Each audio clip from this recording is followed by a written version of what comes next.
अवसर तो छत्तीसगढ़ में इतना है कि जापान से भी आगे निकल जाएगा 2 साल में। बस सरकार को इसमें सोचना है कि हम जापान से आगे कैसे ले जा सकते हैं। ये छत्तीसगढ़ ऐसा मातृभूमि है जहाँ सबको मिलेगा, कोई खाली नहीं जाएगा।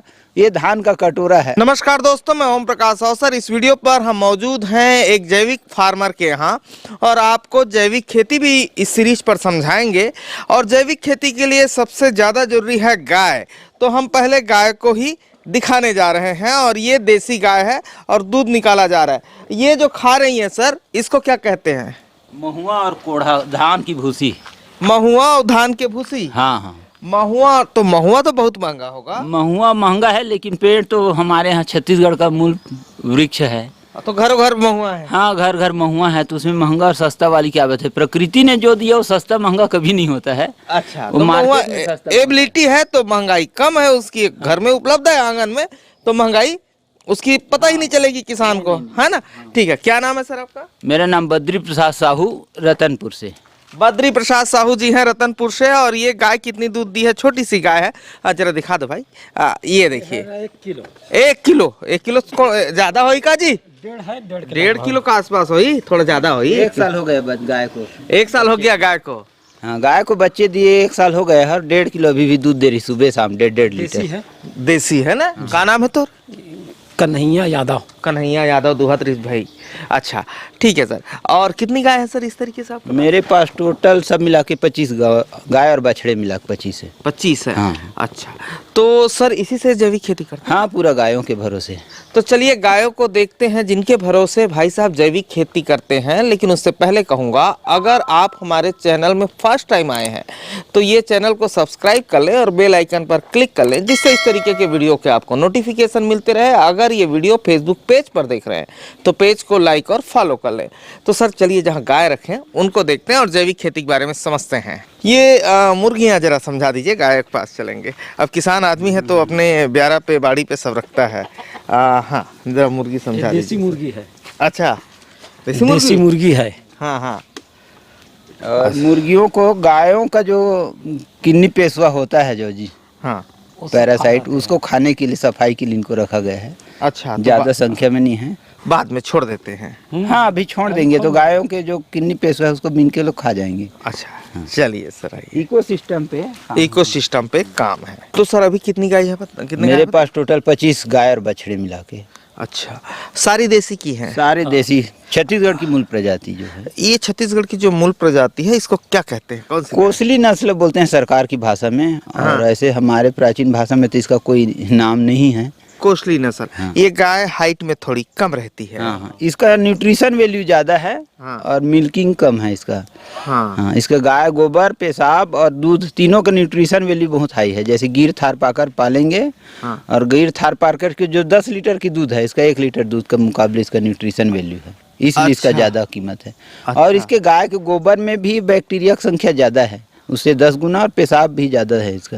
अच्छा। न्यूट्रिशन वैल्यू पे इसका डिपेंड करता है ना कि उस। अच्छा। और इसका छत्तीसगढ़ के जो क्लाइमेट पर जो इसका होना चाहिए, इसका हाँ हाँ, कॉम्बिनेशन उस हिसाब से, हर क्षेत्र का अपना अपना कॉम्बिनेशन है। हाँ, जैसे हमन छत्तीसगढ़ के जमीन पर हमार शरीर सबसे बेस्ट है। हाँ, हाँ। है नहीं, हम सुटेबल है। हाँ। हमार पुरखा मन हाँ, सदियों बासी से यहाँ खा रहता जाएंगे है। तो भी हाँ, हम लोग बासी खा के पचा देंगे। और कोई बाहर से आई वो नहीं अवला पचा। बासी खवा दे, वो सुबह सुबह वो हमन बीमार तो हो जाएगा। हमन तो बीमार पड़ जाई ना। वो देखे के बीमार पड़ जाई, खवाई दुनिया की बात है नहीं। हमन सुबह उठ के बासी प्याज खा देबो तो हम लोग कोई फर्क नहीं पड़े। अभी खा देबो ठंड में, है नहीं भाई। ये लोग करोड़ों वर्ष से यहाँ जी रहे हैं। हाँ, हम जो मानव सभ्यता के बराबर इनकी आयु है। तो करोड़ों वर्ष तक इनके जो पूर्वज है गाय लोगों की, उन्होंने सर्दी, गर्मी, बरसात, अकाल दुकाल सारा चीज देख के लोग अभी तक जिंदा हैं। हाँ, तो यहू मन हाँ, बस हर जीव अपने क्षेत्र को प्यार करता है। अपने क्षेत्र को प्यार करता है। और क्योंकि उनकी पूरी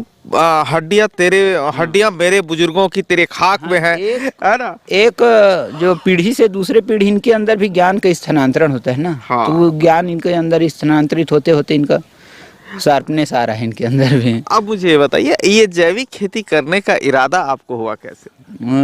2012 में मैंने राजीव दीक्षित के यूट्यूब टीवी में सुना था कार्यक्रम कि हाँ। भारत बचाओ आंदोलन उनका एक चल रहा था। हाँ। तो उसी भारत बचाओ आंदोलन से मैं प्रेरित होकर के उन्होंने बताया था कि भारत को बचाना है तो भारत के किसानों को भी बचाना है, और किसानों को बचाना है तो गौवंश को बचाना है, और धरती माता को बचाना है। हाँ। जब तक धरती माता रहेगी तब तक किसान रहेगा, और जब तक किसान रहेगा जब तक देश बचेगा। तो उसी फिर प्रेरित लेके मैंने खेती का काम चालू किया 2016 से। अच्छा, इसका कहीं ट्रेनिंग वगैरह भी लिए? हाँ, 2016 में मैंने सुभाष पालेकर जी का ट्रेनिंग लिया, और फिर मेरा एक ट्रेनिंग था, और फिर उसके बाद यूट्यूब से देख के फिर मैं काम चालू कर दिया 2016। ये सुभाष पालेकर जी का जो ट्रेनिंग है वो कहाँ होता है? इनका किसानों के खेत में जा के करते हैं बीच बीच में। अच्छा। वो प्रोग्राम अपना जारी करते हैं फेसबुक यूट्यूब के माध्यम से और व्हाट्सएप ग्रुप से। हाँ। और फिर वो किसानों के खेतों में जा के ट्रेनिंग देते हैं, किसी रूम के अंदर वो कभी ट्रेनिंग नहीं देते हैं। अच्छा, जो भी ट्रेनिंग देते हैं, हाँ, किसानों के खेत में जाकर जाकर सबको बुलाते हैं, फिर वहाँ बताते हैं कि फसल कैसे लगा, इसका रूटीन कैसा है, इसमें क्या क्या खाद डाला गया है, और क्या खाद डालते हैं तो कैसा इसका उत्पादन आता है। तो उस ट्रेनिंग का कोई चार्जेस भी है? हाँ हाँ, आने जाने खाने का चार्जेस है, ट्रेनिंग का तो कोई चार्जेस नहीं है। आने जाने खाने का चार्जेस है, हाँ। जो आप वहाँ खाएंगे। हाँ, उसी का चार्जेस है। और आने जाने में आप अपना पैसा अपना पैसा लगाएंगे अपने गाड़ी पे, जैसे वो खेत में घूमेंगे तो फिर उसका पैसा नहीं लेते हैं। अच्छा, जैसे वो आपको घुमा रहे हैं तो उसका पैसा नहीं हाँ, लेते नहीं हैं। लेते हैं। अच्छा, एक तरीके से जन सेवा है। हाँ, जन सेवा है ना भाई, मतलब खाना खिला रहा है आपको, उसी हाँ। का चार्जेस वो ले रहा है। जी, जी, जी। यही कह रहे हैं ना? हाँ, हाँ। ठीक है। तो एक चीज और है, जैसे आप जैविक खेती कर रहे हैं, कितने साल से कर रहे हैं और कितने एकड़ पे कर रहे हैं? मैं 2016 से शुरू किया और 8 एकड़ में जैविक खेती चालू किया। 2016 से कर रहे हैं। अच्छा, और ये आपके गायों की रखने की जगह है ना? जी जी। ठीक है। तो इसी तरीके से, जिस तरीके से आपने गायों को रखने की जगह बनाई है, ऐसा ही हमारे यहाँ गौठान सिस्टम है। जी जी जी। और सरकार लोगों से कह रही है या करने की कोशिश में है कि लोग जैविक की तरफ बढ़ें। तो आपने ट्रेनिंग लिया हुआ है, आप कर रहे हैं, तो अपने एक्सपीरियंस से, अपने नज़रिए से छत्तीसगढ़ का जो गौठान मॉडल चल रहा है उसको कैसे देखते हैं? गवर्नमेंट का जिस समय शुरू किए थे गौठान योजना, बहुत ही सुंदर योजना था और है भी अभी भी। हाँ।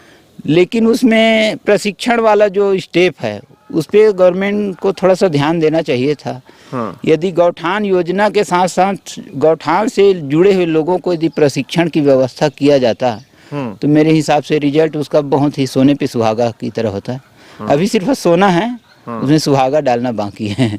अच्छा, मतलब आपका ये कहना है कि गवर्नमेंट का जो एफर्ट है या गवर्नमेंट ने जिस तरीके से उसको तैयार किया है वो काबिले तारीफ है। बहुत अच्छा है। ठीक है, लेकिन उसमें जो काम करने वाले लोग जा रहे हैं या उनके साथ जुड़ रहे हैं, उनको प्रशिक्षित किया जाना ज़्यादा आवश्यक है कि उस काम को वो और बेहतर कर सकें। हाँ, उनको प्रशिक्षित यदि कर दिया जाए। गांव के लोग ज़्यादा तो शिक्षित होते नहीं हैं, वो अपना देसी मॉडल पे खेती करते हैं। उस देसी मॉडल को हमको इंटरनेशनल स्टेज के आधार पर हमको देखना चाहिए, क्योंकि आज की मार्केटिंग ऑनलाइन का मार्केटिंग है।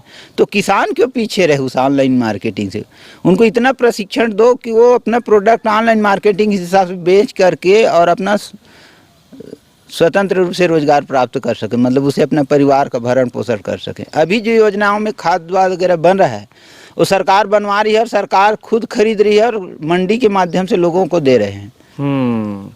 मतलब उसका मार्केटिंग सरकार के भरोसे चल रहा है। हाँ। सरकार उस बीच के लिंक से जिस दिन हट जाएगी, हाँ। वो मार्केट धराशायी हो जाएगा। हो जाएगा। ऐसा ही है ना? जी, जी। उसका ओपन मार्केट में खरीदार हाथों हाथ नहीं है। और जिस दिन सरकार बोलेगी ते वर्मी कंपोस्ट ले चाहे मत ले, मोल कहीं नहीं करना है, ते दिन वर्मी कंपोस्ट के लेवैया नहीं मिली, तुरंत खत्म हो जाएगा। बात है ना? तुरंत एक अभी सेकंड सरकार तो बोल रही खाद लेना है तो वर्मी कंपोस्ट ले लो भाई। हाँ। लो मदद करो। सरकार एक सरकार ने बैसाखी पकड़ाया है। हाँ। जिस बैसाखी के भरोसे उसको ओलंपिक मैच जीतना है।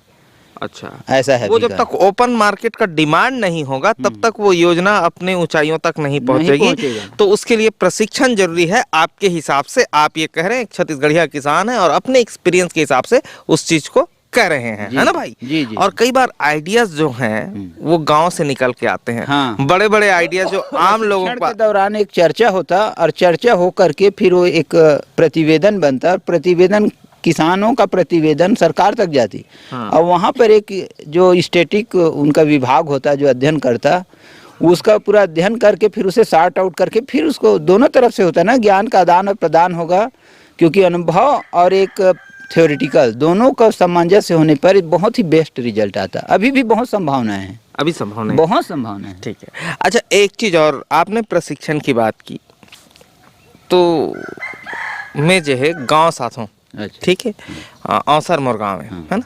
अच्छा, और गांव के मोर एक्सपीरियंस है, ठीक है। कोनोल चल तो सिखाऊं कभी नहीं मिले, नहीं नहीं कोनोल चल तो 5,000 तनखा दूं कभी तब नहीं मिले आदमी, नहीं मिले। नहीं मिले को जो है ना, ठीक है। भट्टी डहार जाबो कभी भले मिल जाई, हाँ, मिल जाए। है ना? और जे नहीं पिए खाए ते करसन तो जाबे नहीं करे, हाँ नहीं ये नरक में जाही रोगा है, इसे कहते हाँ हाँ हैं, खान पिए करसन जा का करबे, इसे कहते हैं ना।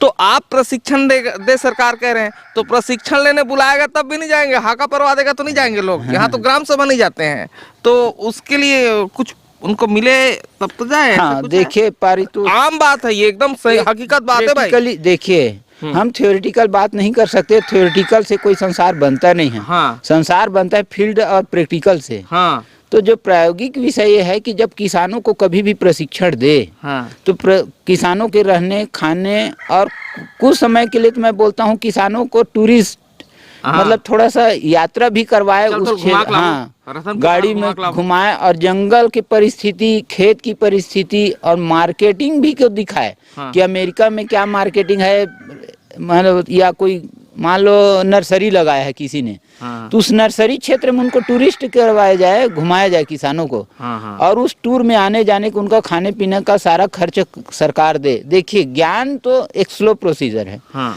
ज्ञान को आप जितना बेहतरीन ढंग से देंगे, मनोरंजक ढंग से देंगे, खेल खेल में शिक्षा, इसीलिए शिक्षा विभाग का एक मॉडल है कि खेल खेल में शिक्षा।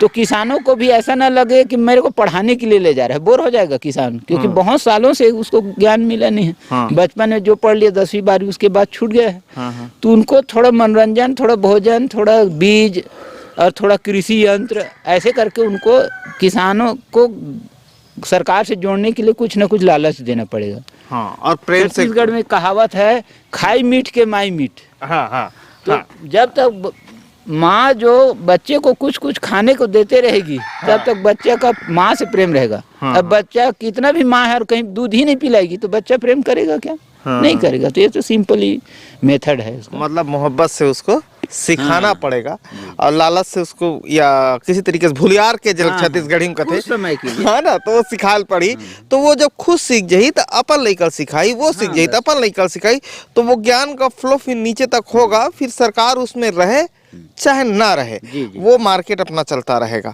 अच्छा, मुझे एक चीज और बताइए, अभी जो गौठानों के वर्मी कंपोस्ट है उसमें कई किसान, जैसे आपके गांव पे मैं खड़ा हूँ, वहीं के किसान इसको जो है 2 रुपये किलो खाद गोबर अपने ही गांव के गौठान समितियों को बेच रहे हैं।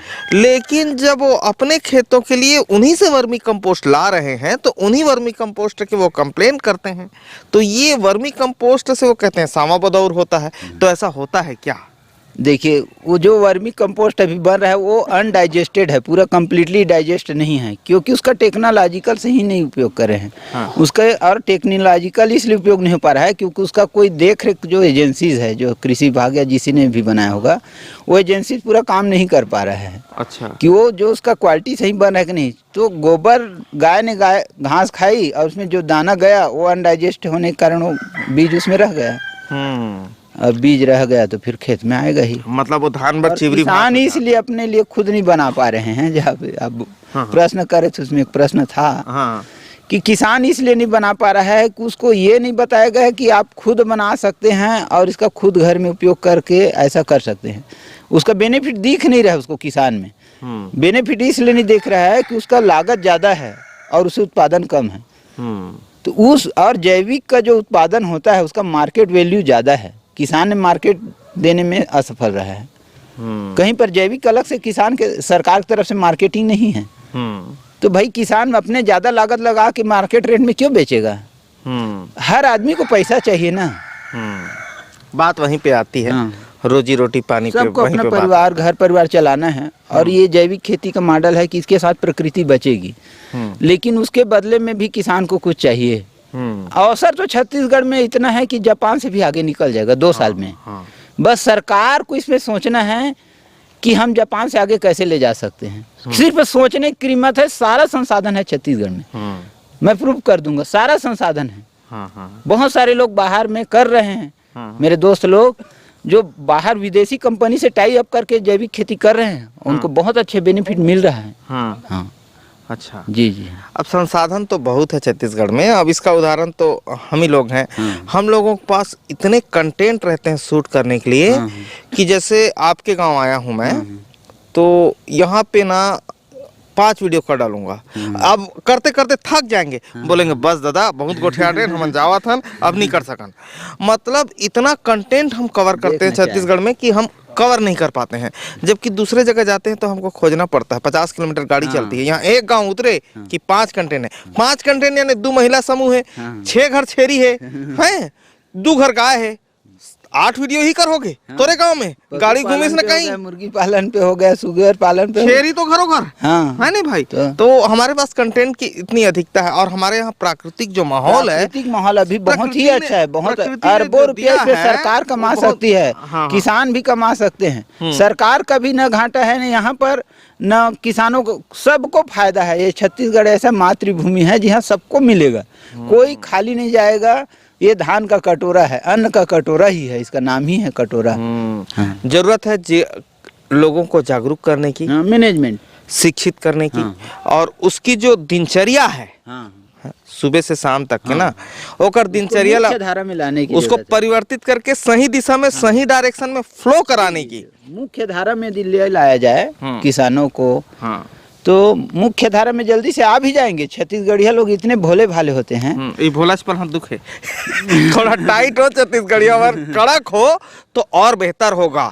क्योंकि उनके भोलेपन का जो फायदा है, किस तरीके से लोग उठाते हैं मैं देखते रहता हूँ, है ना। और जो जमीन के मालिक हैं, दुख आपको है इसलिए आप मीडिया बन के जो उस जमीन के मालिक हैं, वो लकड़ी काट के आज अपने सरों पे ला रहे हैं, और उन लकड़ियों के जो खरीदार आए थे वो उन्हीं के जमीन पे महल बना के बैठे हैं, है ना। और तो जमीन के अंदर का भी तो सामान, जमीन के अंदर का भी सामान छत्तीसगढ़ियों के अधिकार से बाहर हो गया, और जमीन के ऊपर का भी सामान छत्तीसगढ़ियों के अधिकार से बाहर कर दिया गया। ये भोलेपन का फायदा है। तो छत्तीसगढ़िया टाइट चाहिए थोड़ा, अब कड़क छत्तीसगढ़िया चाहिए। जवान मन कड़क छत्तीसगढ़िया बन के आते जो बात की खुशी है। अच्छा, तो ये जैविक खेती के बारे में बात हुई। इन गायों का देखरेख किस तरीके से करते हैं और कैसे करते हैं?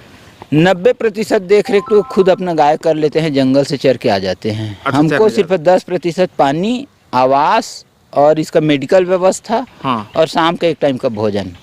और जो दूध दे रहे हैं उनके लिए 2 टाइम का भोजन, बस इतना ही करें। इतना ही करना है।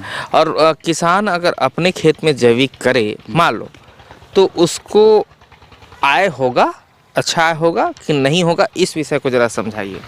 अभी जैविक खेती करेगा तो उसका लागत और आमदनी तो बराबर है, उसको उतना फायदा नहीं मिलेगा क्योंकि उसका मार्केट अभी कम है। लेकिन यदि किसान को, यदि कोई ऐसे एजेंसी या समूह में करे जैविक खेती, 5 किसान 7 किसान, तो इसका बहुत बड़ा स्कोप है। बहुत बड़ा स्कोप है। ये है कि आप डिमांड पूरा नहीं कर सकते। अभी मेरे यहाँ मैं अपना गेहूँ 40 रुपए किलो में बेच रहा हूँ और मैं अपना डिमांड पूरा नहीं कर पा रहा हूँ। आज ही एक आर्डर आया है। चावल मैं 110-120 रुपए किलो में बेच रहा हूँ तो भी आर्डर पूरा नहीं कर पा रहा हूँ, क्योंकि मेरे को 3-4 साल मार्केटिंग पे काम करना पड़ा, तो वो मैं झेल लिया तो ठीक है। लेकिन जो छोटे किसान हैं वो नहीं कर पाते हैं मार्केटिंग। अब वीडियो के आखिर पे एक सवाल के मुझे जवाब दीजिए, जैविक खेती और केमिकल खेती के बीच में डिफरेंट क्या है? मतलब दोनों के बीच मूल अंतर क्या है? जैविक खेती एक जमीन को नीचे से ऊपर उठाने की क्रिया है, और रासायनिक खेती उठे हुए ऊपर ऊंचे हुए जमीन को नीचे ले जाने की क्रिया है। ये उसका मूल अंतर है। नहीं, अब किसान, ये तो आपने जो पर्यावरण का अंतर है वो समझाया, लेकिन आदमी को चाहिए पैसा। पैसा चाहिए। किसान अभी मुझसे कहेगा कि ते पैसा में बता का अंतर है तेला, है ना, ऐसने कही ना वहाँ, अरे दादा ठीक है मोर का 10 एकड़ है, ते पर्यावरण के अंतर लेवल समझावा था, लेकिन मोर 10 साल का हो तेला समझा। तो मैं ये समझना चाह रहा हूँ मार्केट के दृष्टिकोण से ठीक है। और खेती करने के दृष्टिकोण से, उपलब्धता के दृष्टिकोण से और अर्थ के दृष्टिकोण से दोनों के बीच में क्या क्या परेशानी है और क्या क्या बेनिफिट है? रासायनिक खेती के भी बहुत सारे फायदे हैं और जैविक खेती के हाँ, भी, वही मैं समझना लेकिन चाह रहा अब दोनों का देखने का नजरिया के ऊपर डिपेंड करता है। हाँ हाँ हाँ कोई भी खेती घाटे की खेती तो है नहीं है, तभी लोग खेती कर रहे हैं। हाँ हाँ हाँ। अब रासायनिक खेती में है कि आपको सारे सामान, खाद है, पेस्टिसाइड है, इंसेक्टिसाइड है, फंगीसाइड है, सारे चीज़ आपको मार्केट में उपलब्ध हो जाएगा। बहुत इजीली है उसका काम करने का तरीका, टेक्नोलॉजी भी मिल जाएगा, उसके विशेषज्ञ भी मिल जाएंगे, सब रेडीमेड खड़े, सब कुछ रेडीमेड है, बस आपको खेती चालू करना है। अभी कर ले, अभी सब हाँ, मिल जाएगा। और जैविक खेती में सब कुछ आपको करना है। खाद बनाना है, पेस्टिसाइड बनाना है, फंगीसाइड बनाना है, हर्बिसाइड बनाना है, सारा चीज़ आपको करना है। पर दोनों में जो मूल अंतर है उपलब्धता की, जब आपके पास पैसा है तो आप रासायनिक खेती कीजिए, और जब आपके पास खाने के लिए भी पैसा नहीं है तो आप जैविक खेती कीजिए। सारा चीज़ छत्तीसगढ़ की प्रकृति व्यवस्था में है। 2 गाय पाल लीजिए, गाय के गोबर गोमूत्र से सारे इनपुट आपके तैयार हो जाएंगे। मार्केट में कभी नहीं जाना है आपको। जो उत्पादन करना अपने घर से उत्पादन होगा, स्लो होगा, लेकिन क्योंकि आप पैसा नहीं लगाएंगे तो उसका उत्पादकता कम आएगा। केमिकल में आप बिना पैसा के मर जाएंगे, लेकिन जैविक खेती में आपको कोई नहीं मार सकता। आप बचे ही रहेंगे जब तक आपके पास एक गाय है। जैसे हमारे बाबा मन करत रही है ना, ना यूरिया बाजार डालना में है ना जाना ही पोटास नहीं, डालना पैसा है, लेके, हाँ। ठीक है। उत्पादन भले ही कम हुई तो कर इन्वेस्टमेंट भी तो कम है हाँ, भाई, उसका इन्वेस्टमेंट भी तो कम है ना, प्रॉफिट कम आ रहा है। केमिकल के समानांतर यदि जैविक में इन्वेस्टमेंट लगाया जाए जितना केमिकल में, तो इसमें रासायनिक से तो 2 गुना ज़्यादा फायदा है। प्रकृति की दृष्टि से, आमदनी की दृष्टि से और आपके हेल्थ की दृष्टि, सबको देखना है ना। पैसा बस को नहीं देखना है। पैसा कमा के हॉस्पिटल जा रहे हैं, हाँ, तो इसको, तो उसमें इस स्टेप को तो आपको उसमें एक लंबा खर्चा माइनस करना करना पड़ेगा ना। हाँ, हाँ। कि मैंने केमिकल चीज़ खाया और 1 साल में 2 लाख कमा के 50,000 मैंने मेडिकल सेक्टर में खर्च किया, और इसमें भी 2 लाख कमाया और मेडिकल मेरा बच गया, तो ये 2.5 लाख समझा जाए इसको। ऐसा है। तो दोस्तों, ये जैविक खेती के बारे में जानकारी थी। हम यहाँ से और वीडियो कवर कर रहे हैं, लेकिन आपको मोटा मोटी जो जैविक और केमिकल वाली खेती है उसके भेद को हमने समझाना चाहा। साथ में हमारे चैनल का ध्येय खेती के साथ साथ जो जनमानस है, जो गांव पे लोग रहते हैं, यानी हमारे गांव के लोग हैं, उनका उत्थान हो और वो किस माध्यम से हो, ये भी है। तो बीच में कुछ वो बातें भी रही। तो धन्यवाद। मैं ओम प्रकाश साव सर। वीडियो अच्छा लगा तो वीडियो लाइक कर लें। धन्यवाद।